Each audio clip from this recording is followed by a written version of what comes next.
하루 명언 공부 10월 9일입니다. 마천철연. 글자가 좀 어렵긴 합니다만은 그 뜻은 대단히 의미심장합니다. 쇠로 만든 벼루가 다 닳고 구멍이 나다 라고 하는 뜻입니다. 신오대사라고 하는 책에 나오는데요. 오대시대 상유한이라고 하는 유생이 과거에 급제해서 자신의 포부를 실현하기 위해 각고의 노력을 기울여 공부를 했습니다.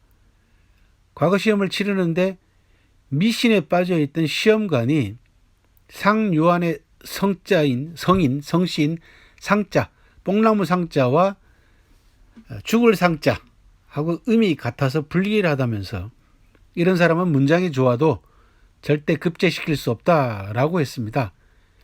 그렇게 해서 어이없게 상유한은 낙방을 합니다.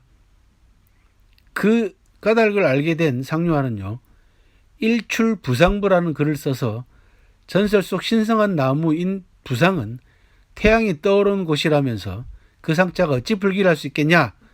그러니까 당신이 해석한 죽음을 뜻하는 상이 아니라 태양이 떠오르는 부상의 상이다. 누군가 정치적 포부를 실현하는 길이 꼭 과거 급제만 있냐라고 상유한에게 충고를 하자 위로를 했겠죠. 그죠? 그랬더니 상유한은 내 뜻은 이미 정해졌다 하면서 장인에게 새로 만든 벼루 하나를 주저하게 해서는요, 친구들에게 보여주면서 이 새로 만든 벼루가 다 닳고 구멍이 난다면 내가 다른 길을 찾겠다라고 했답니다. 새로 만든 벼루가 닳고 구멍이 날 때까지 자신의 뜻을 꺾지 않겠다는 굳센 의지의 표명이었죠. 그 뒤 상유한은 그렇게도 갈망하던 과거 시험에서 1등인 진사에 급제했습니다.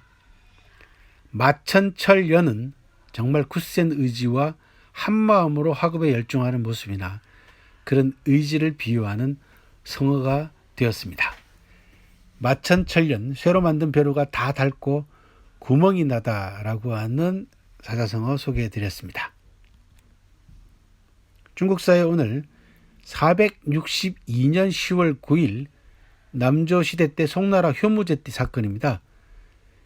당시 승려가 재왕을 만날 때는 무릎을 꿇고 절을 하라는 조서를 내렸습니다. 당시 불교도들은요, 제왕에게 절을 하지 않았는데 이 때문에 오랫동안 논쟁이 있었답니다.